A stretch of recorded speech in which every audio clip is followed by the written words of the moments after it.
Hello दोस्तों, स्वागत है आप सभी का हमारे यूट्यूब चैनल अधिकारी में। दोस्तों, इस वीडियो में हम आईपीसी की जो सीरीज चल रही है उसी को आगे बढ़ाते हुए हम 9वें पार्ट को सॉल्व करेंगे। और अभी तक हमने कुल 400 प्रश्नों को हल कर लिया है और कुल 400 प्रश्न जो है यह 8 वीडियो के माध्यम से हल किया है। तो यह सभी जो वीडियो हैं हमारे चैनल अधिकारी पर आपको उपलब्ध हैं। आप यहाँ से देख करके आप सभी अपनी तैयारी को बेहतर कर पाएंगे। तो अब जितने भी जो वीडियो हैं वह सीरियल से हैं, धारा 1 से लेकर के शुरू है और आगे अभी तक हमने 8 वीडियो के माध्यम से धारा 383 तक के जो प्रावधान है वहां तक कवर किया है। अब इस नवे पार्ट में हम आगे जो है देखेंगे धारा 383 से लेके आगे, और बढ़ते हुए क्रम में इस वीडियो में हम 50 प्रश्नों को सॉल्व करते हुए और कुल 500 प्रश्नों को हम हल करने का आपको जो है एक कलेक्शन देंगे और इस पूरे 500 प्रश्न में पूरी आईपीसी जो है हम कवर कर देंगे। तो आप सभी जो वीडियो हैं उनको क्रम से देखें। चैनल को सब्सक्राइब अभी तक नहीं किए हैं तो इसको सब्सक्राइब जरूर करें। इसके बारे में अपने दोस्तों को भी बताएं। हमारे चैनल पर आपको अ, न्यायिक सेवा अर्थात पीसीएसजे और एपीओ से संबंधित जो भी सिलेबस है, चाहे वो उत्तर प्रदेश में हो, बिहार, राजस्थान, उत्तराखंड, छत्तीसगढ़, झारखंड या जो भी अन्य राज्य हैं, वहाँ के संबंध में जो सिलेबस हैं उनके वीडियो हमारे चैनल पर मिल जाएंगे। तो आप इसे सब्सक्राइब कीजिए और इसको अपने दोस्तों के साथ भी शेयर कीजिए। आइए प्रारंभ करते हैं वीडियो को, देखते हैं यहाँ पर प्रश्न किस प्रकार के हैं। कि ब को घोर उपहत करने के भय में साशय डालकर बेईमानी से ब को उत्प्रेरित करता है कि वह एक कोरे कागज पर हस्ताक्षर कर दे और उसको अ को प्रदान कर दे। ब ने उस कोरे कागज पर हस्ताक्षर करके उसको अ को प्रदान कर दिया। तो इस मामले में अ ने कौन सा अपराध किया है? तो यहाँ पर अ ने उद्यापन का अपराध किया है और उद्यापन की जो परिभाषा है वो धारा 383 के अंतर्गत दी गई है। अब 383 की जो परिभाषा है उसमें प्रावधान क्या है कि जो कोई किसी व्यक्ति को स्वयं उसको या किसी अन्य व्यक्ति को क्षति के भय में डालता है, तो क्षति के भय में डाल करके यहाँ पर कार्य किया जा रहा है, पहली बात। और कौन सा कार्य किया जा रहा है? तो कोई संपत्ति या मूल्यवान प्रतिभूति या हस्ताक्षरित या मुद्रांकित कोई चीज जिसे मूल्यवान प्रतिभूति में जो है बदला जा सके। तो यहाँ पर कोई संपत्ति है या कोई मूल्यवान प्रतिभूति है, उसको देने के लिए उसको उत्प्रेरित कर रहा है, तो क्षति के भय में डाला जा रहा है। और जिस व्यक्ति को क्षति के भय में डाला गया है उसको जो है किसी संपत्ति को या मूल्यवान प्रतिभूति को देने के लिए अर्थात प्रदान करने के लिए उत्प्रेरित किया जाता है। तो यहाँ पर इस प्रश्न में क्या है कि घोर उपहत के भय में डाला जा रहा है और बेईमानी पूर्वक उसको उत्प्रेरित किया जा रहा है कि वह कोरे कागज पर हस्ताक्षर कर दे। यहाँ पर हस्ताक्षरित या कोई मुद्रांकित कोई चीज उसको प्रदान करने के लिए बोल रहा है, तो इसलिए उसने उद्यापन का अपराध किया है। अब उद्यापन के जो आवश्यक तत्व हैं हमने देखा, तो वह धारा 383 को देखने से स्पष्ट होता है कि किसी व्यक्ति को स्वयं उसको या किसी अन्य व्यक्ति को, तो स्वयं उसको या अन्य व्यक्ति को से क्या तात्पर्य है? तो मान लीजिए कोई एक्स व्यक्ति है, इसको उद्यापित किया जा रहा है या अन्य व्यक्ति में इसका पुत्र हो गया या इसका पिता हो गया, परिवार का किसी अन्य व्यक्ति हो को उसको क्षति पहुंचाने का यहाँ पर धमकी दी जाती है कि हम उसको क्षति पहुंचा देंगे, तो उसको जो है भय में डाला जाता है और भय में डाले गए व्यक्ति से कोई संपत्ति या मूल्यवान प्रतिभूत प्रदान करने के लिए बेईमानी पूर्वक उत्प्रेरित किया जाता है। तो यही जो कार्य है वह जो है उद्यापन हो जाता है। नेक्स्ट क्वेश्चन है, क यह धमकी देता है कि यह ने उसको धन नहीं दिया तो वह उसके बारे में मानहानिकारक लेख प्रकाशित करेगा और इस प्रकार क यह को उस धन को देने के लिए उत्प्रेरित करता है। तो यहाँ पर उसने कौन सा अपराध किया है? तो उद्यापन का अपराध किया है। और यह जो प्रश्न है यह धारा 383 का जो दृष्टांत क है इसी पर आधारित है। नेक्स्ट क्वेश्चन है, भारतीय दंड संहिता के अंतर्गत निम्नलिखित में से कौन सुमेलित नहीं है? तो सुमेलित इसमें से कौन सा नहीं है? तो पहला धारा 385 है। तो 385 के अंतर्गत उद्यापन करने के लिए किसी व्यक्ति को क्षति के भय में डालना, तो इसके बारे में प्रावधान किया गया है, यह बिल्कुल सही है। दूसरा है धारा 386। तो 386 में क्या प्रावधान है कि किसी व्यक्ति को मृत या घोर उपहत के भय में डालकर उद्यापन है। तो आपको यहाँ पर प्रश्न शब्दों को ध्यान रखना है कि छत के भय में डाला जा रहा है 85 में, और ऐसे व्यक्ति को जिसे छत के भय में डाला गया है तो छत के भय में डाल करके अगर उद्यापन किया जा रहा है तो वह धारा 386 में जाएगा, तो यह भी सुमेलित है। तीसरा है उद्यापन करने के लिए किसी व्यक्ति को मृत या घोर उपहत के भय में डालना, तो यह जो है 387 में दिया गया है। तो मृत्यु उद्यापन करने के लिए किसी व्यक्ति को मृत्यु या घोर उपहत के भय में डालना, यह 87 में है तो यह भी सुमेलित है। तो आप धारा 385 के और 387 को एक साथ देख सकते हैं। तो 85 में क्या है कि छत के भय में डाला जा रहा है और 87 में क्या है कि मृत्यु या घोर उपहत के भय में डाला जा रहा है। अब 388 को देखेंगे तो उद्यापन के लिए दंड, तो यह धारा 388 में नहीं दिया गया है, बल्कि धारा 384 के अंतर्गत जो है यह उद्यापन के लिए दंड दिया गया है 384 में। और यह दंड कितना होगा, तो दंड 3 वर्ष तक का कारावास या जुर्माना या दोनों। और 388 में क्या है कि मृत्यु या आजीवन कारावास आदि से दंडनीय अपराध का अभियोग लगाने की धमकी देकर के उद्यापन। तो इस प्रकार से यहाँ पर जो है चौथा विकल्प ही सुमेलित नहीं है। नेक्स्ट है, लूट को आईपीसी की किस धारा में परिभाषित किया गया है। तो लूट की परिभाषा जो है धारा 390 में दी गई है। और लूट में क्या होता है कि या तो चोरी होता है या उद्यापन होता है। तो अब देखिए जो लूट की परिभाषा 390 में बताई गई है, तो उसमें यही बताया गया है कि सब प्रकार की लूट में या चोरी होता है या उद्यापन होता है। अर्थात चोरी और उद्यापन इन दोनों का बढ़ा हुआ जो संगीन रूप है वही क्या है, जो है लूट है। तो चोरी कब लूट कही जाएगी, तो जब जो है चोरी करने के लिए, करने में या चोरी से जो संपत्ति प्राप्त हो जाती है उसको ले जाते समय या ले जाने का प्रयास करते समय। तो इन कार्यों को करते समय जब अपराधी जो है वह किसी व्यक्ति की क्या करता है, मृत्यु करता है, उपहति कारित करता है, सदोष अवरोध करता है, या तत्काल मृत्यु, तत्काल उपहति, तत्काल सदोष अवरोध का भय कारित करता है या करने का प्रयास करता है, तब वो क्या कर रहा है, चोरी कर रहा है। कि उद्यापन कब लूट है। अब उद्यापन कब लूट है कि जब अपराधी उद्यापन करते समय जिस व्यक्ति को भय में डाला गया है उसके उपस्थिति में है, अर्थात उसके सामने है, और उस व्यक्ति को स्वयं उसकी या किसी अन्य व्यक्ति की तत्काल मृत्यु, तत्काल उपहत या तत्काल सदोष अवरोध के भय में डालकर उद्यापन करता है, और उद्यापन की जाने वाली चीज को उसी समय और उसी स्थान पर उसको प्रदान करने के लिए उत्प्रेरित करता है, तब जो है वह उद्यापन क्या हो जाएगा, लूट हो जाएगा। अब इस पर जो है बहुत प्रकार के जो प्रश्न है वो पूछे जाते हैं, खास करके प्रॉब्लम बेस्ड। तो लूट करने के लिए न्यूनतम कितने व्यक्ति होने चाहिए। तो लूट करने के लिए न्यूनतम व्यक्ति एक हो सकता है, यहाँ 2 या 5 ऐसी कोई आवश्यकता नहीं है। नेक्स्ट है, क यह को दबोच लेता है और यह के कपड़े में से उसका धन और आभूषण उसकी सहमति के बिना कपटपूर्वक निकाल लेता है। ऐसा करने में यह का स्वेच्छया सदोष अवरोध कारित करता है। तो यहाँ पर ये पूछा जा रहा है कि क ने कौन सा अपराध किया है। तो यहाँ पर क ने क्या किया है, चोरी किया है, लेकिन चोरी करते समय उसने स्वेच्छया सदोष अवरोध कार्य किया है। तो अगर आप लूट की जब परिभाषा पढ़ते हैं तो जो है, तो चोरी में लूट में सब प्रकार की चोरी भी होती है और उद्यापन भी होता है। तो चोरी कब लूट हो जाती है, जबकि चोरी करते समय जो है क्या होता है, स्वेच्छा घोर उपहति कारित की जाती है, मृत्यु, उपहति, सदोष अवरोध, ये सारे कार्य कारित किए जाते हैं, तो ऐसी जो चोरी है वह लूट बन जाती है। तो इसलिए यहाँ पर जो है अवरोध करके अगर कोई चोरी की जा रही है तो वह लूट हो जाती है। नेक्स्ट है, क यह को राजमार्ग पर मिलता है और उसे पिस्तौल दिखाकर उसका पर्स मांग लेता है। परिणाम स्वरूप जो यह जो है वो अपना पर्स क को दे देता है। तो इसमें जो क है उसने कौन सा अपराध किया है। तो देखिए यहाँ पर राजमार्ग पर मिलता है और पिस्तौल दिखा रहा है। तो पिस्तौल दिखा रहा है, इसका तात्पर्य यह है कि वह उसको तत्काल मृत्यु या तत्काल घोर उपहति का भय कारित कर रहा है। तो ऐसी स्थिति में वहां जो चोरी है वह किसमें बदल जाती है, लूट में बदल जा रही है। नेक्स्ट क्वेश्चन है, क यह से यह कहकर संपत्ति प्राप्त करता है कि तुम्हारा शिशु मेरी टोली के हाथों में है, यदि तुम हमारे पास 10,000 रुपए नहीं भेज दोगे तो वह मार डाला जाएगा। तो ऐसी स्थिति में यहाँ पर जो है वह अपराध कौन सा हो रहा है। तो यहाँ पर यह कह रहा है कि तुम्हारा शिशु मेरी टोली के हाथों में है, अगर तुमने हमारे पास 10,000 रुपए नहीं भेजा तो वह मार डाले जाएगा। तो यह क्या हो जाएगा, यह उद्यापन है। यह क्या है, उद्यापन है। लेकिन यह लूट इसलिए नहीं है क्योंकि यहाँ पर जो शिशु है उसकी तत्काल मृत्यु का कोई भय नहीं है।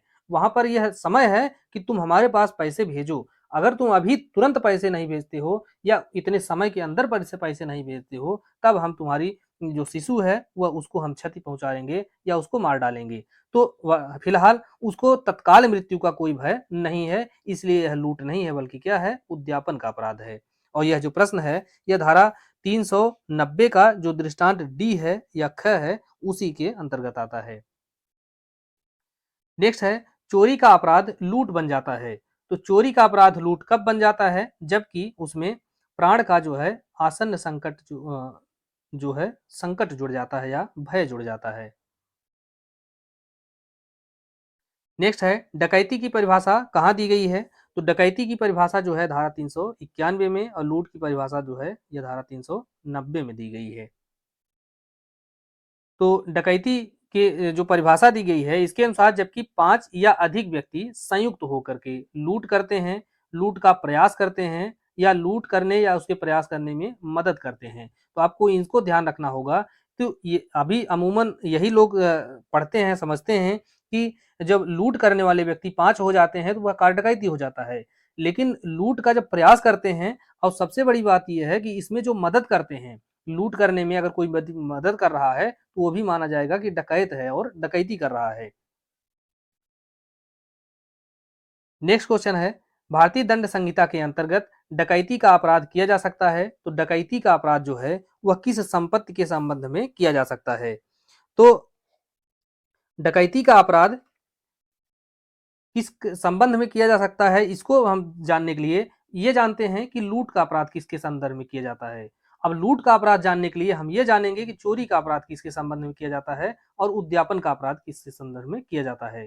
तो चोरी का अपराध यह केवल चल संपत्ति और उद्यापन का अपराध चल और अचल इन दोनों संपत्ति के संदर्भ में। इसलिए जो डकैती का है यह संबंध जो है चल अचल इन दोनों ही मामलों में किया जा सकता है। अब प्रश्न पे आते हैं कि भारतीय दंड संहिता के अधीन डकैती का जो अपराध है वो किया जा सकता है।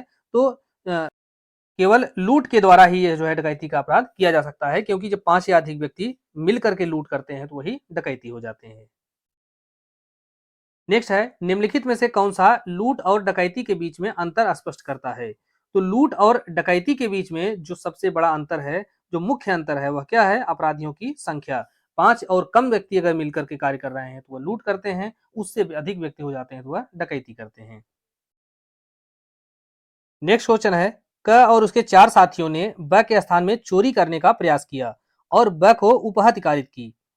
वहां के अंतःवासियों ने घोर प्रतिरोध किया और इस कारण वे लोग बिना लूट का माल जो है लिए हुए लौट गए। तो वे किस अपराध के दोषी होंगे?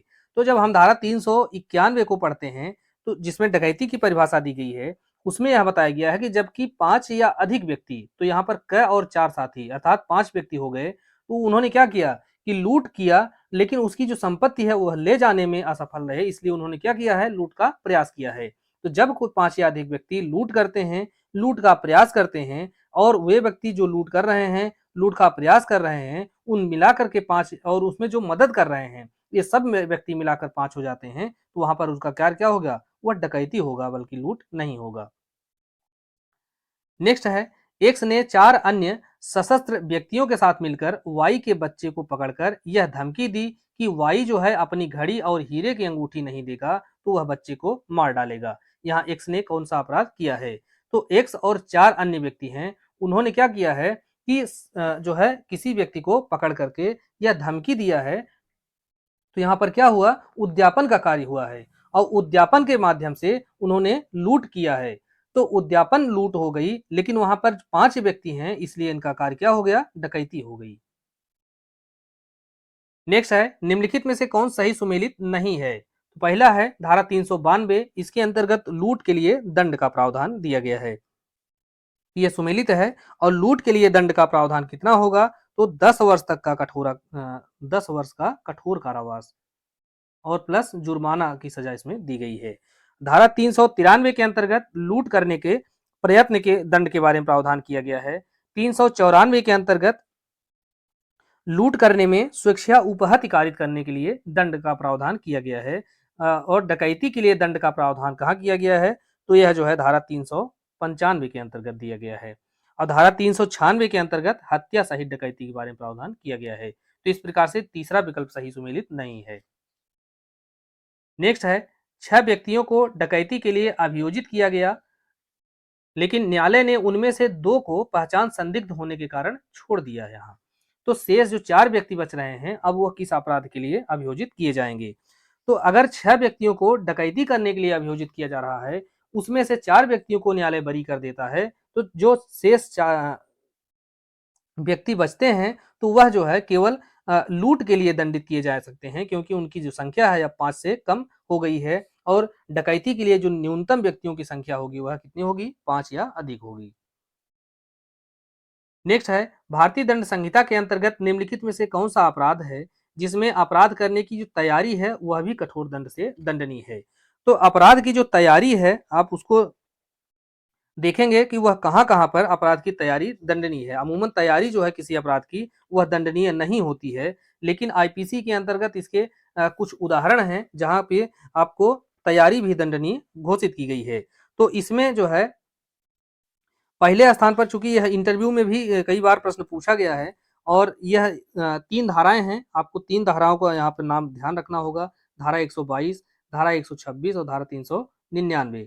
तो धारा 122 के अंतर्गत क्या है, तो इसमें भारत सरकार के विरुद्ध युद्ध की तैयारी करना, और धारा 126 के अंतर्गत भारत सरकार के साथ शांति संबंध रखने वाली जो शक्तियां हैं वहां पर जो है लूटपाट करने की तैयारी करना, और धारा 399 के अंतर्गत डकैती की तैयारी करना। तो यह 3 अपराध हैं आईपीसी के अंतर्गत जिनमें तैयारी भी दंडनीय अपराध घोषित की गई है। नेक्स्ट है, निम्नलिखित में से कौन आईपीसी के अंतर्गत अपराध नहीं है? तो अपराध इसमें से कौन सी नहीं है? तो डकैती की तैयारी करना यह अपराध के अंतर्गत आता है। डकैती करने के लिए एकत्रित होना, चोरों की टोली का सदस्य होना और लूट की तैयारी करना। तो यह सभी जो कार्य हैं ऊपर के, यह जो है अपराध की कोटि में आते हैं, लेकिन लूट की तैयारी जो है यह अपराध की कोटि में नहीं आता है। नेक्स्ट है, धारा 403 के अंतर्गत संपत्ति का बेईमानी से दुर्विनियोग के लिए जो संपत्ति है वह किस प्रकार की होनी चाहिए?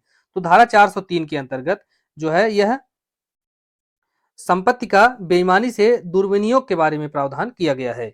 तो दुर्विनियोग के बारे में जो प्रावधान है उसमें जो संपत्ति है वह कैसी होनी चाहिए? तो वह चल संपत्ति या जंगम संपत्ति होनी चाहिए। और जंगम संपत्ति का जब कोई व्यक्ति अपने लिए उपयोग कर लेता है या उसको परिवर्तित कर लेता है कि वह उसका खुद का उपयोग करे, तो ऐसी स्थिति में वह जो कार्य है वह क्या होगा? दुर्विनियोग होगा। लेकिन वह जो कार्य है वह बेईमानी पूर्वक किया जाना चाहिए। नेक्स्ट है, क को राजमार्ग पर 1 रुपया जो है वह पड़ा मिलता है। यह न जानते हुए कि वह रुपया किसका है, क उसको उठा लेता है। तो प्रश्न को ध्यान से पढ़ना है। उसने केवल उस रुपए को उठा लिया है, इसके बाद आगे कुछ नहीं बताया गया है कि उस रुपए को वह उठा के खुद के लिए यूज करता है या उसके मालिक का पता लगाने की कोशिश करता है। तो केवल उस रुपए को उठा ले रहा है, इसलिए वहां पर उसने कोई अपराध नहीं किया है। बेईमानी से दुर्विनियोग भी नहीं है, चोरी भी नहीं है और बेईमानी से प्राप्त करना भी नहीं है, क्योंकि वह केवल रुपए को उठा रहा है। अभी उसके आशय के बारे में कुछ नहीं बताया गया है, तो इसलिए यहाँ पर उसने कोई अपराध नहीं किया है। नेक्स्ट है, क को एक अंगूठी पड़ी हुई मिलती है, वह यह नहीं जानता कि वह अंगूठी किसकी है। तो क क्या करता है कि उसके स्वामी का पता लगाने का प्रयास किए बिना उसको तुरंत बेच देता है। तो उसने यहाँ पर आपराधिक दुर्विनियोग किया है बेईमानी से। क्यों किया है? क्योंकि धारा 403 को जब पढ़ेंगे, जो कोई बेईमानी से किसी जंगम संपत्ति का दुर्विनियोग करेगा या उसको अपने लिए उपयोग कर लेता है, तो उसका दायित्व क्या था कि वह उसके जो स्वामी है उसका पता लगाए और उसको वो संपत्ति दे दे। लेकिन उसने क्या किया, उसको अपने लिए उसका परिवर्तित कर लिया या उसको बेच देता है, ताकि उसका जो धन है वह उसको अपने लिए यूज कर सके। इसलिए उसका जो कार्य है वह क्या होगा? आपराधिक दुर्विनियोग होगा। नेक्स्ट है, ब और स ये दोनों रेलवे प्लेटफॉर्म थे। ब ने इलाहाबाद से दिल्ली का टिकट खरीदा। ब जो एक अशिक्षित महिला थी, उसने अपना टिकट स को यह देखने के लिए दिया कि उसका टिकट सही है या नहीं है। तो यहाँ पर स इस बहाने से कि ब का टिकट वापस कर रहा है, उसे कम दूरी का दूसरा टिकट दे दिया। तो यहाँ पर ब जो है ब का जो टिकट है उसको अपने पास रख लेता है, इसलिए स किस अपराध के लिए दोषी होगा? तो इस मामले में जो है वह आपराधिक दुर्विनियोग का जो है दोषी होगा। नेक्स्ट क्वेश्चन है, यह के कब्जे में फर्नीचर और धन था, वह मर जाता है और उसका सेवक क जो है उस धन के हकदार व्यक्ति के कब्जे में आने से पहले ही उसको बेईमानी से उसका दुर्विनियोग कर लेता है। तो यहाँ पर जो उसका सेवक क है वह किस धारा के अंतर्गत दोषी होगा? तो वह धारा 404 के अंतर्गत दोषी होगा। और 404 के अंतर्गत क्या प्रावधान है कि ऐसी संपत्ति का बेईमानी से दुर्विनियोग जो मृत व्यक्ति की मृत्यु के समय उसके कब्जे में थी। तो सेवक जो है उसका अपने लिए उपयोग कर लेता है या दुर्विनियोग कर लेता है, तो ऐसी स्थिति में उसने क्या किया है, तो उसने जो है आपराधिक दुर्विनियोग का अपराध किया है। और इसी प्रकार से आप 408 को देखेंगे तो 408 के अंतर्गत क्या है कि सेवक के द्वारा जो है अपने मालिक के कब्जे में अगर कोई संपत्ति है तो उसको आपराधिक न्यास भंग। तो 404 के अंतर्गत दुर्विनियोग है और 408 के अंतर्गत न्यास भंग है, और दोनों ही मामले में ऐसा दुर्विनियोग या न्यास भंग किसके द्वारा किया जा रहा है, तो यह सेवक के द्वारा किया जा रहा है। नेक्स्ट है, मृत्यु के बाद किसी के शरीर से आभूषण हटाना या आईपीसी की किस धारा के अंतर्गत अपराध है। तो कोई व्यक्ति मृत्यु को प्राप्त हो गया है अर्थात मर गया है और उसके शरीर से अगर कोई व्यक्ति आभूषण हटाता है तो ऐसी स्थिति में उसका जो कार्य है वह धारा 404 के अंतर्गत अपराध की श्रेणी में आता है। नेक्स्ट है, आपराधिक न्यासभंग के संबंध में जो प्रावधान है आईपीसी की किस धारा के अंतर्गत दिया गया है। तो 405 के अंतर्गत आपराधिक न्यासभंग के बारे में और 403 के अंतर्गत आपराधिक दुर्विनियोग के बारे में प्रावधान किया गया है। तो इन दोनों ही धाराओं को आपको ध्यान से पढ़ना होगा। अब जो है कोई व्यक्ति अपनी स्वयं की संपत्ति का भी न्यास भंग कर सकता है। तो यहाँ पर प्रॉब्लम बेस्ड कई बार प्रश्न पूछा जाता है, तो आपको इसको ध्यान रखना होगा कि कोई जो व्यक्ति है वह अपनी जो खुद की संपत्ति है उसका भी जो है न्यास भंग कर सकता है।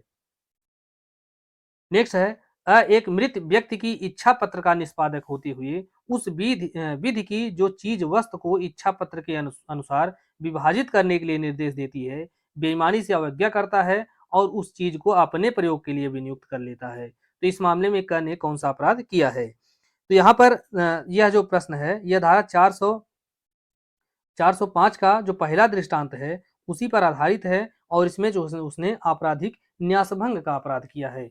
क्यों क्वेश्चन है आपराधिक न्यासभंग संबंधित है, तो आपराधिक न्यासभंग जो है यह किससे संबंधित है, तो यहाँ पर 405 के अंतर्गत यह कुछ स्पष्ट नहीं बताया गया है कि वहां पर संपत्ति जो है वह जंगम होगी या अस्थावर होगी। तो इसलिए यह जो है जंगम और अस्थावर अर्थात चल और अचल यह दोनों ही संपत्तियों से संबंधित है। लेकिन अगर वही 403 के संदर्भ में प्रश्न पूछा जाता है दुर्विनियोग के संदर्भ में, तो वह जो है केवल और केवल चल संपत्ति पर ही लागू होता है। नेक्स्ट क्वेश्चन है, एक पुलिस अधिकारी के द्वारा यातायात नियमों का उल्लंघन करने वाले व्यक्तियों से 5,000 रुपए जुर्माना प्राप्त किया जाता है और जुर्माने की जो धनराशि है उसको राजकोष में जमा न करके उसको स्वयं के लिए वह उपयोग कर लेता है। तो ऐसी स्थिति में जो पुलिस अधिकारी है उसने कौन सा अपराध किया है, तो पुलिस अधिकारी जो है वह आपराधिक न्यास भंग का अपराध किया है। इसलिए क्योंकि उसका जो दायित्व है, उसका जो कार्य है वह यह है कि वह जो जुर्माने की धनराशि है उसको राजकोष में जमा करे। वह और सरकार की तरफ से इस विन्यास के अधीन वह नियुक्त किया गया है कि वह सरकार के हित में कार्य करेगा और जो जुर्माने वगैरह वसूले जाते हैं उनको सरकार के पास जो है जमा करेगा। लेकिन वह क्या करता है कि उसको अपने लिए दुर्विनियोग कर लेता है। तो ऐसी स्थिति में वह आपराधिक न्यास भंग का अपराध करता है। नेक्स्ट है, कौन सी वस्तु है जो कि चोरी की संपत्ति नहीं कही जा सकती। तो चुराई हुई संपत्ति या चोरी की जो संपत्ति है यह कौन सी होगी, इसके बारे में प्रावधान 410 के अंतर्गत दिया गया है और इसमें यह बताया गया है कि ऐसी जो संपत्तियां हैं जिनका जो कब्जा है वह कैसे प्राप्त हुआ है, तो डकैती के द्वारा, लूट के द्वारा, आपराधिक न्यासभंग के द्वारा जिनका कब्जा प्राप्त हुआ है तो वह जो संपत्ति है वह चोरी की संपत्ति या चुराई हुई संपत्ति कही जाएगी। लेकिन जिसका कब्जा छल से प्राप्त हुआ है वह चोरी की संपत्ति नहीं कही जाएगी। तो धारा 410 के अनुसार ऐसी जो संपत्तियां हैं जिनका कब्जा चोरी के द्वारा, उद्यापन के द्वारा, लूट के द्वारा या आपराधिक दुर्विनियोग के द्वारा या आपराधिक न्यासभंग के द्वारा, इतने प्रकार से अगर किसी संपत्ति का कब्जा प्राप्त किया जाता है तो ऐसी जो संपत्ति है वह क्या होगी, वह स्टोलन प्रॉपर्टी अर्थात चुराई हुई संपत्ति कही जाएगी। नेक्स्ट है, छल को भारतीय दंड संहिता की किस धारा के अंतर्गत परिभाषित किया गया है। तो छल की जो परिभाषा है वह धारा जो है 415 के अंतर्गत दी गई है भारतीय दंड संहिता में। अब जो छल की परिभाषा दी गई है उसको पढ़ने से कुछ इसके आवश्यक तत्व निकल कर आते हैं। अर्थात छल के आवश्यक तत्व कौन कौन से हैं? तो इसमें पहला है किसी व्यक्ति को प्रवंचित किया जाता है। अब जिस व्यक्ति को प्रवंचित किया जाता है उसे कोई संपत्ति प्रदान करने के लिए कपट पूर्वक या बेईमानी से उसको प्रेरित किया जाता है। और जिस व्यक्ति को प्रवंचित किया गया है उसे कोई कार्य या लोभ करने के लिए साशय उत्प्रेरित किया जाता है जिसे वह अन्यथा नहीं करेगा। अर्थात उसको प्रेरित किया जाता है कि तुम कोई कार्य करो या कोई लोभ करो, और अगर उसको इस प्रकार से उत्प्रेरित नहीं किया जाता तो वह उस कार्य को या उस लोभ को नहीं करता। और इस छल के कारण व्यक्ति को शारीरिक, मानसिक, ख्याति संबंधी, संपत्ति संबंधी इतनी प्रकार का जो नुकसान उसको हो सकता है। तो यही जो छल के आवश्यक तत्व हैं, यहाँ पर कई बार यह प्रश्न पूछा गया है कि कौन सा ऐसा अपराध है जो कि शारीरिक, मानसिक, ख्याति संबंधी और संपत्ति संबंधी वो जो है नुकसान कारित करता है। तो यह जो अपराध है वह छल का अपराध है। इसके बारे में प्रावधान कहाँ दिया गया है? तो 415 के अंतर्गत दिया गया है। अब छल से संबंधित बहुत सारे प्रॉब्लम बेस्ड क्वेश्चन बनते हैं, उनको हम देखेंगे। तो इसमें है कि क ऐसे नगों को जिनको वह जानता है कि वे हीरे के नहीं हैं और हीरे के रूप में उनको गिरवी रख करके साशय प्रवंचना करता है और उसके द्वारा उससे धन उधार लेता है, तो धन उधार देने के लिए उत्प्रेरित करता है। तो यहाँ पर क जो है वह किस अपराध का दोषी होगा? तो क जो है वह छल के अपराध का दोषी होगा। इसलिए होगा क्योंकि उसने क्या किया है, किसी बात को कपट पूर्वक या बेईमानी पूर्वक करने के लिए उत्प्रेरित करता है। और अगर इस प्रकार से उत्प्रेरित नहीं किया गया होता तो जो अगला व्यक्ति है वह उस कार्य को नहीं करता। और जब इस प्रकार से कार्य किया जाता है तो उससे शरीर, संपत्ति, ख्याति इस प्रकार की जो है हानियां होती हैं। तो यहाँ पर छल का अपराध किया जा रहा है।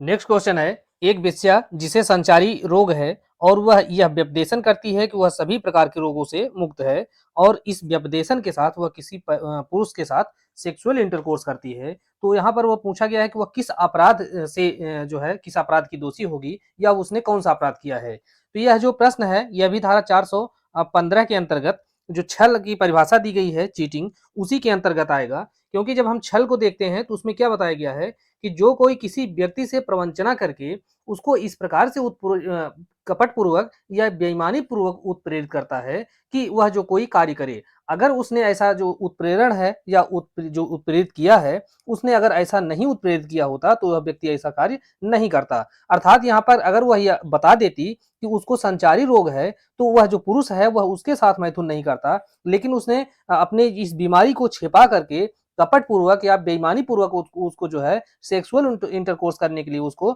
उत्प्रेरित करती है, इसलिए यहाँ पर उसने छल का अपराध किया है। और छल का अपराध इसलिए भी हो जाएगा कि उत्प्रेरण करने के बाद यहाँ पर उस व्यक्ति को शारीरिक और संपत्ति संबंधी अर्थात शारीरिक रूप से वह बीमार हो जाएगा और बीमार होने में वह अपनी संपत्ति खर्च करेगा। तो इस प्रकार से शारीरिक और संपत्ति संबंधी यहाँ पर क्षति हो रही है। यहाँ पर कौन सा अपराध है? तो छल का अपराध है। और इस प्रश्न को मेंस में भी पूछा गया है और जो प्री की परीक्षा है उसमें तो पूछा ही गया है। नेक्स्ट क्वेश्चन है, सिविल सेवा में होने का मिथ्या व्यपदेशन करके शासक यह से प्रवंचना करता है और इस प्रकार बेईमानी से यह को उत्प्रेरित करता है कि वह उसको उधार पर माल ले लेने दे जिसका मूल्य चुकाने का उसका कोई इरादा नहीं है। तो यहाँ पर यह पूछा गया है कि उसने कौन सा अपराध किया है। तो इस मामले में यह जो प्रश्न है वह धारा 415 का जो दृष्टांत पहला है अर्थात दृष्टांत क है, इसी पर यह आधारित है। तो इसके अनुसार इसने छल का अपराध किया है। नेक्स्ट क्वेश्चन है, प्रवंचना निम्नलिखित का एक आवश्यक तत्व है। तो प्रवंचना जो है यहाँ पर किसका आवश्यक तत्व है? तो छल का आवश्यक तत्व है। क्योंकि छल के अंतर्गत अगर उसकी परिभाषा देखेंगे तो वहां पर प्रवंचित करके किसी व्यक्ति को कपट पूर्वक या बेईमानी पूर्वक उत्प्रेरित किया जाता है ताकि वह कोई व्यक्ति जो है वह कोई कार्य करे या लोभ करे। नेक्स्ट क्वेश्चन है, भारतीय दंड संहिता में निम्नलिखित में से कौन सा ऐसा अपराध है जो शरीर, मन, ख्याति और संपत्ति से भी संबंधित है? तो ऐसा जो अपराध है वह कौन सा है? वह छल का अपराध है। और छल का अपराध जो है वह शरीर, मन, ख्याति और संपत्ति से संबंधित है। अब हम इसी के साथ साथ एक धारा और देखेंगे आईपीसी की, कौन सी है? तो धारा 44 है। तो धारा 44 के अंतर्गत जो है छत की परिभाषा दी गई है। 44 में छत की परिभाषा दी गई है। तो यहाँ पर यह बताया गया है कि क्षति अर्थात इंजरी के अंतर्गत कौन कौन सी इंजरी आती हैं, तो शरीर की, मन की, ख्यात की या संपत्ति की जो अवैध रूप से जो है इंजरी कारित हो रही है, तो उसी अंतर्गत जो है यह 4 प्रकार की इंजरी आती हैं और यही चारों प्रकार की इंजरी जो है यहाँ धारा 415 के अंतर्गत कारित हो रही है। नेक्स्ट क्वेश्चन है क कपट पूर्वक अपने आप को ब बताता है जो कि मर चुका है। तो क जो है यहाँ पर आईपीसी की किस धारा के अंतर्गत दोषी होगा? तो एक व्यक्ति है जो अपने आप को किसी दूसरे व्यक्ति का जो है रूप में पेश कर रहा है, तो ऐसी स्थिति में यहाँ पर उसका जो अपराध है वह क्या होगा? तो उसका अपराध जो है वह धारा 419 के अंतर्गत वह दोषी होगा। तो 419 के अंतर्गत क्या है कि प्रतिरूपण के द्वारा जो छल किया जा रहा है उसके लिए दंड के बारे में प्रावधान किया गया है। अब प्रतिरूपण के द्वारा छल के जो परिभाषा है वह कहाँ बताई गई है? तो यह बताई गई है 416 के अंतर्गत। तो 416 में प्रतिरूपण के द्वारा छल तब किया जाता है जबकि कोई व्यक्ति यह उपदेश करता है कि वह कोई अन्य व्यक्ति है, तो ऐसी स्थिति में वह क्या कर रहा है? तो प्रतिरूपण द्वारा छल कर रहा है। यहाँ पर क जो है अपने आप को क्या बताता है कि मैं ख हूं, तो वह उसका प्रतिरूपण करता है, हालांकि जो ख है या ब है वह मर चुका है। तो इसलिए यह जो है धारा 416 के अंतर्गत अपराध कर रहा है। लेकिन यहाँ पूछा गया हो किस धारा के अंतर्गत दोषी है, तो दोषी जो है वह 419 के अंतर्गत है, क्योंकि इसका जो सजा है वो 419 के अंतर्गत दी गई है। कितनी है? वह 3 वर्ष तक का कारावास या जुर्माना या दोनों वहां पर दंडित किया जा सकेगा। नेक्स्ट क्वेश्चन है अभयानंद मिश्रा बनाम बिहार राज्य का निर्णय निम्नलिखित में से किस अपराध से संबंधित है? यह बहुत इंपॉर्टेंट केस है और इसमें जो है कई बार आपको प्रॉब्लम बेस्ड क्वेश्चन इस केस से पूछे जा सकते हैं और पूछे भी गए हैं। तो अभयानंद मिश्रा बनाम बिहार राज्य का जो मामला है यह धारा 420 और 511, तो 511 में अपराध करने के प्रयत्न और धारा 420 के अंतर्गत छल करना और संपत्ति प्रदान करने के लिए बेईमानी से उत्प्रेरित करना। तो इसका जो है इसी के अंतर्गत जो है यहाँ पर दोष सिद्धि प्रदान की गई थी अभयानंद मिश्रा बनाम बिहार राज्य के मामले में। तो यह जो है पूछ लिया जाता है कि यह केस किससे संबंधित है? तो 420 और 511 से संबंधित है। नेक्स्ट क्वेश्चन है निम्नलिखित में से भारतीय दंड संहिता की कौन सी धारा रिष्ट के अपराध से के दंड से संबंधित है? तो रिष्ट के अपराध के दंड के बारे में प्रावधान यहाँ पर कहाँ दिया गया है? तो रिष्ट के अपराध के लिए दंड का प्रावधान 426 के अंतर्गत दिया गया है और रिष्ट की परिभाषा जो है वह 425 के अंतर्गत दी गई है। तो रिष्ट अर्थात मिसचीफ, इसकी परिभाषा 425 में और दंड 426 में। तो 426 में जो दंड हो वो कितना होगा? तो वह 3 मास तक का कारावास, 3 माह तक का कारावास या जुर्माना या दोनों से यहाँ पर दंडित किया जा सकता है 426 के अंतर्गत। नेक्स्ट है ब को सदोष हानि कारित करने के आशय से उसके बर्फ के घर में पानी छोड़ देता है और बर्फ को गला देता है। तो अ ने यहाँ पर कौन सा अपराध किया है? तो जब हम रिष्टि की परिभाषा को देखते हैं 425 के अंतर्गत, तो उसमें क्या बताया गया है कि जो कोई इस आशय से या संभवतः यह जानते हुए किसी लोग को या व्यक्ति को अर्थात पब्लिक को या किसी पर्सनल व्यक्ति को नुकसान करने के आशय से उसकी संपत्ति का नाश करता है या उसकी संपत्ति में इस प्रकार की तब्दीली करता है कि उसकी जो उपयोगिता है वह कम हो जाए या नष्ट हो जाए, तो ऐसा व्यक्ति क्या कर रहा है? रिष्ट कर रहा है। तो यहाँ पर सदोष हानि कारित करने का आशय है, आशय के साथ साथ वह कार्य क्या कर रहा है? तो उसके बर्फ के घर में पानी डाल दे रहा है। तो पानी डालने से क्या हो जाता है कि जो संपत्ति है उसकी अर्थात जो बर्फ है उसकी मूल्य कम हो जाती है, क्योंकि बर्फ गल जाता है या उसका उपयोगिता कम हो जाती है या जो बर्फ है वो पूरी तरह से गल जाता है और इसके कारण उसको क्या होता है? तो उसको क्षति कारित हो रही है। इसलिए यह जो कार्य है वो कौन सा होगा? तो रिष्ट का अपराध होगा। रिष्ट की परिभाषा कहाँ दी गई है? 425 के अंतर्गत और दंड कहाँ बताया गया है? 426 के अंतर्गत। नेक्स्ट क्वेश्चन है बीमा की कंपनी से पैसा वसूलने के लिए जानबूझकर अपनी बीमाशुदा दुकान में आग लगा देता है। तो यहाँ पर अ ने कौन सा अपराध किया है? अर्थात एक प्रॉपर्टी एक्स है, इसने एक जो है बीमा कंपनी से इसका बीमा कराया। अब बीमा करा लिया तो बीमा के बाद जो है यह जो बीमा की धनराशि है उसको प्राप्त करने के लिए अपनी इस संपत्ति को आग लगा दिया। तो ऐसी स्थिति में उसने किसके विरुद्ध अपराध किया? तो बीमा की जो कंपनी है इसके विरुद्ध अपराध कर रहा है और बेईमानी पूर्वक ऐसा कार्य कर रहा है ताकि जो है उसकी जो संपत्ति का मूल्य है वह बीमा कंपनी से वसूला जाए और उसको हानिकारित किया जाए। इसलिए जो है इस मामले में भले उसने अपनी ही संपत्ति को जलाया है, लेकिन वह जो बीमा कंपनी के से पैसा प्राप्त करने के लिए ऐसा जलाया है, इसलिए उसने क्या किया है? तो रिष्टी का अपराध किया है। नेक्स्ट क्वेश्चन है, क है वह य के साथ एक घोड़े में संयुक्त संपत्ति रखता है। अर्थात एक घोड़ा है और इस घोड़े के जो है 2 व्यक्ति पार्टनर हैं, अर्थात 2 व्यक्तियों ने मिल करके क और य ने मिल करके इस घोड़े को खरीदा है।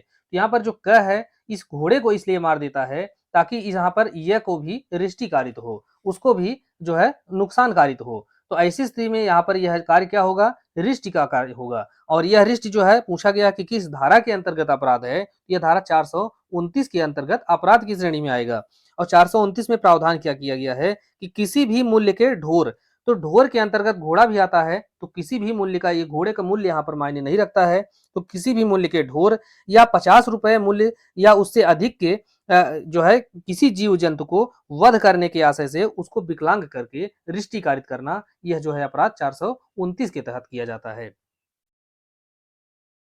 नेक्स्ट क्वेश्चन है, भारतीय दंड संहिता की किस धारा में आपराधिक अतिचार को परिभाषित किया गया है? तो आपराधिक अतिचार की जो परिभाषा है वह कहाँ दी गई है? अर्थात क्रिमिनल ट्रेसपास की परिभाषा धारा 441 के अंतर्गत आईपीसी में दी गई है। अब 441 में जो आपराधिक अतिचार है उसका क्या तात्पर्य है? तो इसमें जो है अगर कोई व्यक्ति है वह किसी दूसरे के कब्जे की किसी संपत्ति में इस आशय से प्रवेश करता है कि वहां पर वह अपराध करे या जिस व्यक्ति के कब्जे में वह संपत्ति है उसको अपमानित करे, अभित्रस्त करे या क्षुब्ध करे। तो अगर इस आशय से कोई व्यक्ति किसी की संपत्ति में प्रवेश कर रहा है तो उसने क्या किया है? तो क्रिमिनल ट्रेसपास अर्थात आपराधिक अतिचार किया है।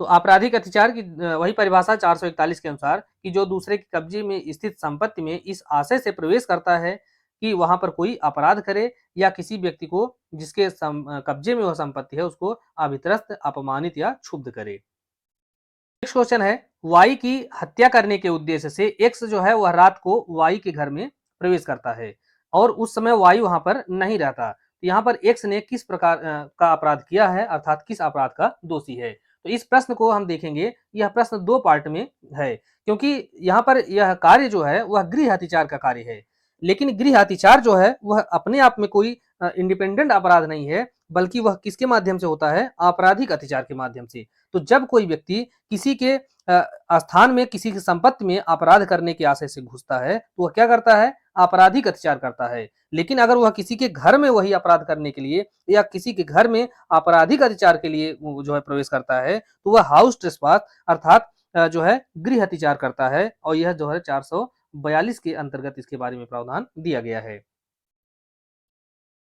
नेक्स्ट है, निम्नलिखित में से कौन सही सुमेलित नहीं है? तो नहीं है सुमेलित, तो पहला है इसमें धारा 442 गृह अतिचार के बारे में प्रावधान इसमें किया गया है। धारा 443 के अंतर्गत प्रच्छन्न गृह अतिचार के बारे में प्रावधान किया गया है।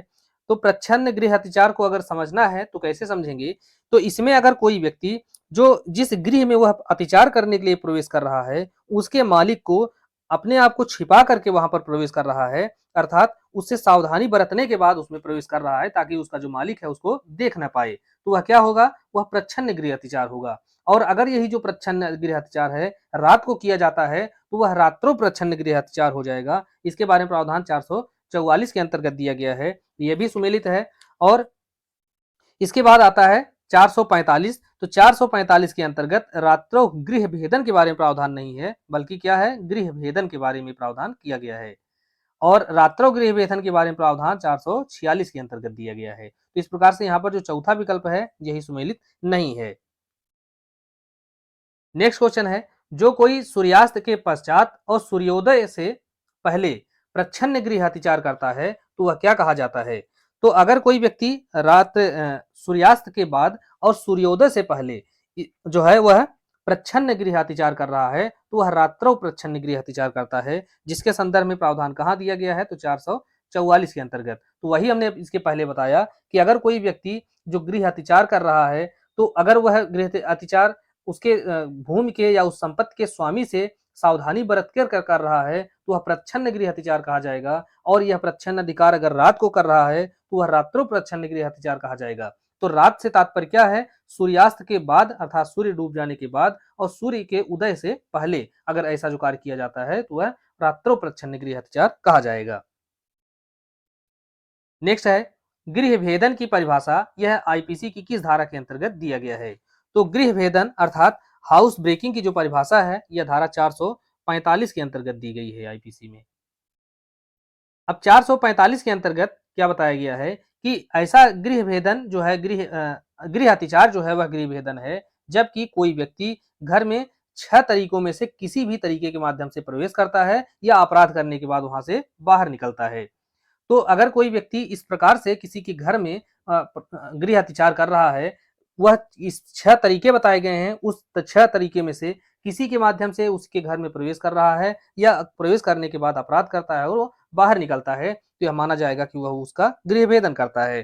तो इसमें 6 तरीके कौन-कौन से हैं कि वह ऐसे रास्ते से प्रवेश करता है या बाहर निकलता है जो उसने खुद बनाया है गृह अतिचार करने के लिए। एक व्यक्ति है, उसका यह मकान है और यहाँ पर उसका दरवाजा लगा हुआ है, लेकिन एक अतिचारी है, वहां पर इस दीवार को तोड़ करके जो रास्ता स्वयं बनाता है और इसके माध्यम से वह प्रवेश कर रहा है, तो यह क्या होगा? यह गृह भेदन होगा। और दूसरी क्या है कि ऐसा रास्ता जो मानव प्रवेश के लिए आशयित नहीं है या जिस तक किसी दीवार या निर्माण पर सीढ़ी द्वारा चढ़कर पहुंचता है या प्रवेश करता है या बाहर निकलता है। तो अर्थात एक घर है, घर के अंतर्गत एक व्यक्ति जो है बाउंड्री बना दिया है, इस आशय से बनाया है ताकि इधर से कोई न आए। वह मानव प्रवेश के लिए आशयित नहीं है और कोई व्यक्ति है उसी रास्ते से प्रवेश कर रहा है, सीढ़ी लगा करके या रस्सी के माध्यम से प्रवेश कर रहा है या बाहर निकल रहा है, तो वह क्या होता है? गृह भेदन कर रहा है। तीसरा तरीका क्या है कि यदि वह किसी ऐसे रास्ते से प्रवेश करता है या बाहर निकलता है जिसको उसने गृह अतिचार करने के लिए किसी ऐसे साधन के द्वारा खोला है जिसके द्वारा उसका खोला जाना गृह स्वामी के द्वारा आशयित नहीं था। चौथा है कि यदि गृह अतिचार को करने के लिए या गृह अतिचार के बाद बाहर निकलने के लिए ताले को खोलकर प्रवेश किया जाता है या बाहर निकला जाता है, तो वह भी कार्य क्या होगा? तो गृह भेदन का अपराध होगा। और इसके बाद जो है यदि वह आपराधिक बल का प्रयोग हमला या हमला करने की धमकी इसके माध्यम से प्रवेश करता है या बाहर निकलता है, तो वह भी गृह भेदन होगा। अभी हम इस पे प्रश्न देखेंगे क्योंकि यह एक-एक जो खंड है, चूंकि 6 जो तरीके बताए गए हैं, इन एक-एक तरीकों में से आपको बहुत सारे प्रश्न प्रॉब्लम बेस्ड पूछे जाते हैं और यह सबसे ज्यादा मेंस में प्रॉब्लम क्रिएट करते हैं क्योंकि आपके पास वहां पर कोई विकल्प नहीं होता तुक्का मारने का और आपको वहां पर बिल्कुल सही-सही चीजें लिखनी होती हैं। तो इसलिए आपको इन सभी चीजों को ध्यानपूर्वक देखना होगा और समझना होगा, तभी आप जो है मेंस के प्रश्न को हल कर पाएंगे। और अंतिम क्या है कि यदि वह किसी ऐसे रास्ते से प्रवेश करता है या बाहर निकलता है जिसके बारे में वह जानता है कि वह ऐसे प्रवेश या प्रस्थान करने के लिए बंद किया हुआ है, अर्थात कोई दरवाजा है उसको बंद किया गया है और कोई व्यक्ति उसको तोड़ करके बाहर निकलता है या अंदर जाता है, तो ये सब कार्य क्या है? तो गृह भेदन है। अब हम आइए इसके ऊपर जो प्रश्न हम देखते हैं कि किस प्रकार के प्रश्न यहाँ पर प्रॉब्लम बेस्ड पूछे जाते हैं। तो जैसे है कि अ को ब के घर की चाबी मिल जाती है, तो यहाँ पर उसके जो है घर की चाबी मिल जा रही है जो कि यह से खो गई थी और वह उस चाबी से द्वार को खोलकर यह के घर में प्रवेश करके गृह अतिचार कर रहा है, तो उसने कौन सा अपराध यहाँ पर किया है? तो इस मामले में अगर उस व्यक्ति ने क्या किया है तो गृह अतिचार उसका किया है, लेकिन गृह अतिचार कैसे किया है? तो उसकी जो चाबी है वह खो गई थी और उसके चाबी को प्राप्त करके दरवाजा खोल करके वहां पर गृह अतिचार करता है, तो उसने क्या किया है? तो गृह भेदन का अपराध किया है। और यह जो प्रश्न है वह धारा 445 का जो चौथा खंड है इसी से संबंधित है। तो चौथा खंड क्या कहता है कि यदि उस गृह अतिचार को करने के लिए या गृह अतिचार के बाद निकल जाने के लिए किसी ताले को खोल करके प्रवेश करता है या बाहर निकलता है, तो ताले को खोल करके प्रवेश कर रहा है या बाहर निकल रहा है, तो उसने गृह भेदन का अपराध किया है। नेक्स्ट क्वेश्चन है ख को अभित्रस्त करने के आशय से ख के गृह में खिड़की के मार्ग से प्रवेश करता है, तो यहाँ पर उसने कौन सा अपराध किया है? तो खिड़की के माध्यम से अगर प्रवेश कर रहा है तो उसने जो है गृह भेदन का अपराध किया है। और यह जो प्रश्न है 445 का जो दूसरा खंड है उसी पर आधारित है। तो दूसरा खंड में क्या प्रावधान है कि इसी ऐसे रास्ते से प्रवेश या जो है निकास करता है जो कि मानव प्रवेश के लिए आशयित नहीं है। तो खिड़की जो है वह मानव प्रवेश के लिए आशयित नहीं है। यह उम्मीद नहीं की जाती है कि खिड़की से कोई व्यक्ति आएगा या जाएगा, क्योंकि उसको तो प्रकाश और हवा के लिए लगाया जाता है। बाहर आने जाने के लिए दरवाजा लगाया जाता है। तो अगर कोई व्यक्ति खिड़की से घर के अंदर प्रवेश कर रहा है या बाहर निकल रहा है तो उसने क्या किया है, गृह भेदन का अपराध किया है। नेक्स्ट क्वेश्चन है, यह जो कि मैं का दरबान है और मैं की ड्योढ़ी पर खड़ा है, यह को मारने की धमकी देकर के क उसको विरोध करने से भयोपरांत करके उस गृह में प्रवेश करके गृह अत्याचार करता है। तो यहाँ पर पूछा गया है कि उसने कौन सा अपराध किया है। तो इस मामले में उसने गृह भेदन का अपराध किया है, क्योंकि वह जो है आपराधिक बल का प्रयोग करके या हमला करके या हमला की धमकी के माध्यम से प्रवेश कर रहा है। तो 445 का जो खंड 5 है, इसको पढ़ने से यह चीज स्पष्ट होती है कि यदि कोई व्यक्ति आपराधिक बल के प्रयोग या हमला या हमले की धमकी के माध्यम से प्रवेश कर रहा है, तो वह जो दरबान है, तो दरबान को उसने मारने की धमकी दिया है और धमकी देकर के वहां पर प्रवेश कर रहा है, तो इसलिए वह क्या होगा, गृह भेदन का दोषी होगा। तो इस प्रकार के प्रश्नों को आप ध्यानपूर्वक देखे नहीं रहेंगे, समझे नहीं रहेंगे, तो आपको यहाँ पर प्रश्न पढ़ते ही एक तुरंत जो है दिमाग में एक दूसरा है कुछ विकल्प टहलने लगेगा, गृह भेदन तो वहां पर कतई नहीं आएगा। तो इसलिए जो है आप एक एक प्रश्नों को, एक एक इसके जो दृष्टांत हैं उनको पढ़िए और समझिए। क्वेश्चन है, जो कोई रात में गृह भेदन करता है तो वह जो है वह भारतीय दंड संहिता की किस धारा के अंतर्गत अपराध करता है। तो अगर कोई व्यक्ति है वह रात में गृह भेदन करता है, अर्थात रात से तात्पर्य क्या है कि सूर्यास्त के बाद और सूर्योदय से पहले अगर कोई व्यक्ति गृह भेदन करता है तो वह धारा 446 के अंतर्गत दंडनीय अपराध करता है। तो इस प्रकार से दोस्तों हमने 450 प्रश्नों को सॉल्व किया और यह 9वां पार्ट था आईपीसी का, वह समाप्त हुआ। अब इसके बाद हम एक वीडियो और प्रोवाइड कराएंगे और पूरी आईपीसी हम आपको कवर कर देंगे। उसके माध्यम से टोटल 500 प्रश्नों का जो एमसीक्यूज होगा और इस एमसीक्यूज के माध्यम से आपको न केवल बहुविकल्पीय प्रश्नों का कलेक्शन मिलेगा, बल्कि पूरी आईपीसी की जो एक एक धाराएं हैं, उनके सिद्धांत हैं, उन सभी का जो कलेक्शन है आपको आसानी से मिल जाएगा और आप बेहतर तरीके से प्रश्नों को सॉल्व कर पाएंगे।